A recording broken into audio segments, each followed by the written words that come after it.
The NFL has a running back crisis on its hands right now. In case you missed it, two prominent running backs in the league, Saquon Barkley and Josh Jacobs, both did not sign their franchise tags and looks like they are going to be holding out of training camp. Now, this news caused quite a stir on Twitter with a lot of NFL fans and even other NFL players commenting on the state of the running back position and, in their views, the lack of pay for running backs. Now, what Matt Miller has spilled out here, this is kind of the tweet that really kind of went viral yesterday. He says, been saying it for years: draft a running back, play the running back. If he's good, franchise tag him one time, and then you're back to step one in drafting a running back. Rinse and repeat. Crazy stat here, by the way. Absolutely crazy stat, which again, there's a lot more of these in the league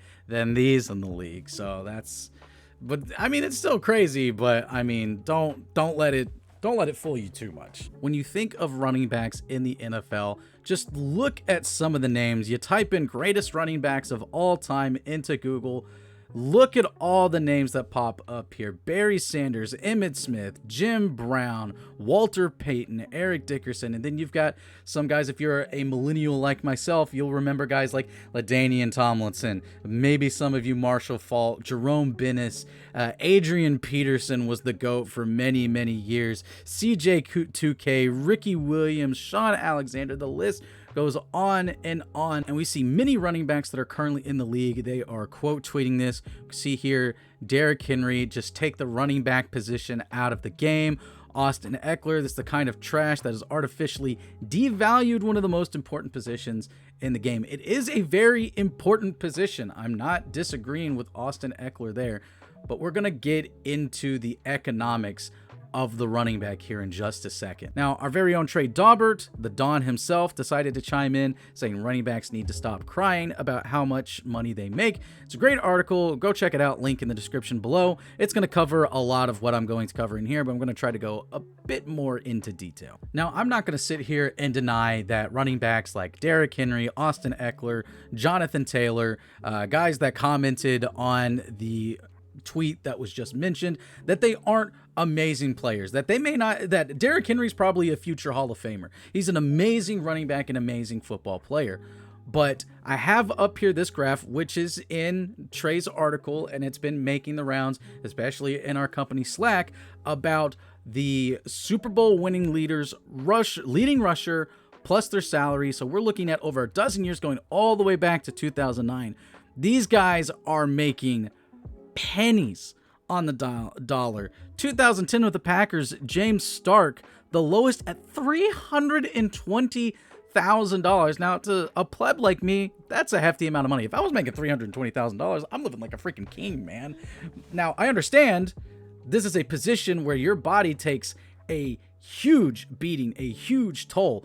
But again, look at this. Recently, and as Trey points out, it was the Chiefs with a rookie running back. The point is, of the past dozen or so years of NFL winning teams, they all have running backs that are not the top paid running backs. They're good running backs, but they're not necessarily the best running backs. They more or less operate by running back by committee. The Patriots, 2014, 2016, and in years past, they used a multitude of running backs, 3-4 running backs deep, to get the job done. And there are a lot of teams that are switching to this running back by committee philosophy. And because of this, it's hard for what we would consider as really good running backs to find a home in the NFL right now. Dalvin Cook is still a free agent. He's been deep in negotiations with Miami, but Miami already has a running back room that's 3 or 4 players deep. Why does Miami want to give up $10+ million for a guy that is obviously very good and is probably one of the best running backs in the league, but they've got 4 guys that can do the job just as effectively, even if 1 or 2 of them is injured? So now let's switch over to this upcoming season, the 23-24 NFL season, and let's take a look at the highest paid running backs in the league, and then let's kind of talk about their situation with their team. So again, let's start with Christian McCaffrey up here. He's making $16 million a year. The 49ers are probably one of two teams that are contenders out in the NFC.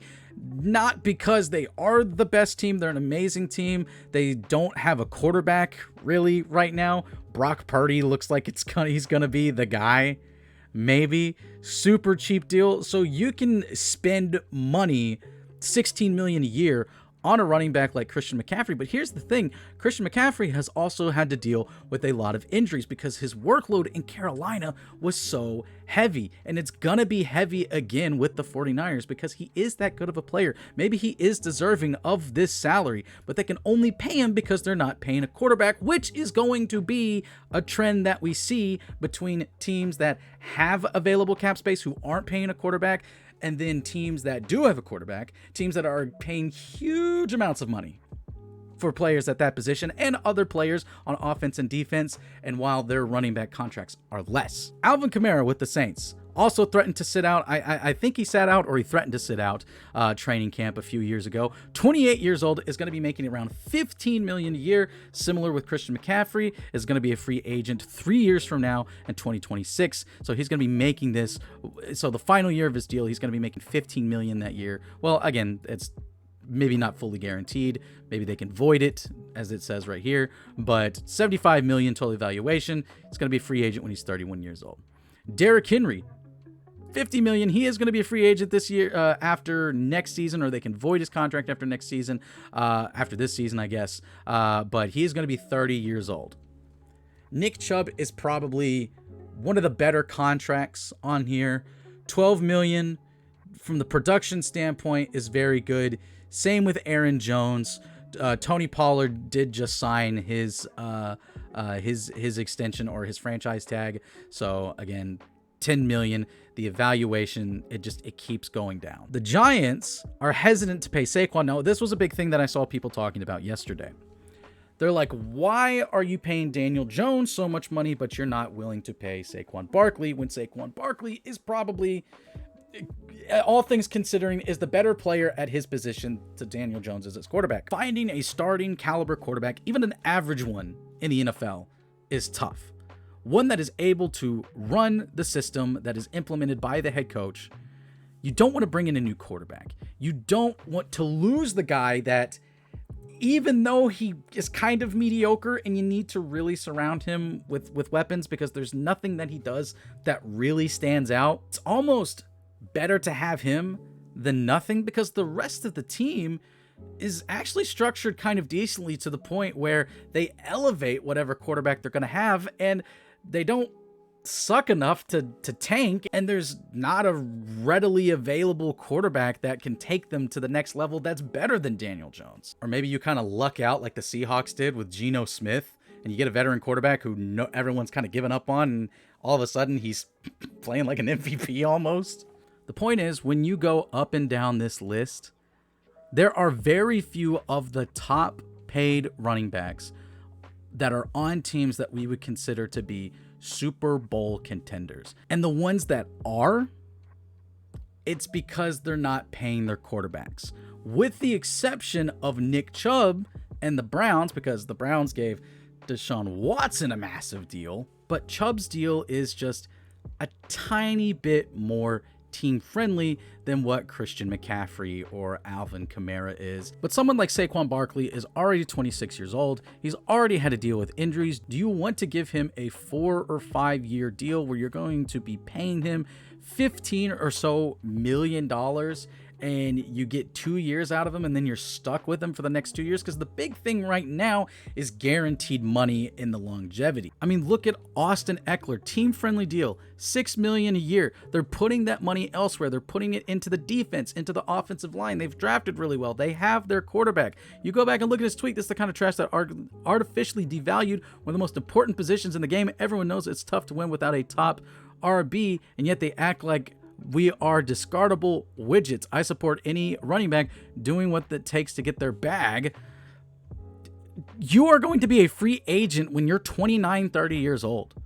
This is the most money you are getting, Austin Eckler. You might be out of the league at 30 years old. There's a lot of people on this list up here that have had to deal with injuries. Saquon, Christian McCaffrey, Alvin Kamara, Has Aaron Jones been injured? I can't quite remember. Derrick Henry is like Superman almost, but again, he's almost 30 years old. He is going to be slowing down very soon. We've seen it even with unstoppable forces like Adrian Peterson will eventually hit a wall. So all of that takes us back to this tweet by Miller and stuff that kind of what we've been saying at Vendetta for years. In fact, I think Scott, shout out Scott, was the first one to really kind of put it into writing about not paying running backs in the league.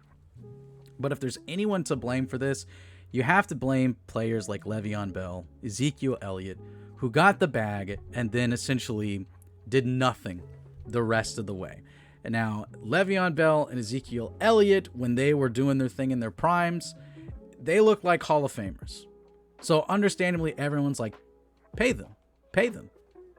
And then they get paid, and then they don't do anything because their bodies start to wear down, and teams are attached to these contracts, and all of a sudden they can't win, they can't do anything. And again, I said the same thing is happening with quarterbacks right now. So the course will eventually correct itself, but running backs are just the position that's getting stomped on right now. I just think this right here is a major indictment to the running backs that are saying that they deserve more pay. It's unfortunate because they are important. I'm never gonna say that the running back position is not important.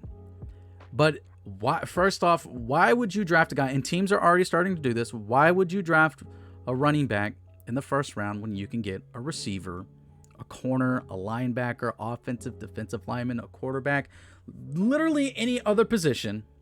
Why would you spend a first round, even sometimes a second round pick on a running back when there are other holes to fill, and it's going to be a player that can last longer and give you more bang for your buck in the long run?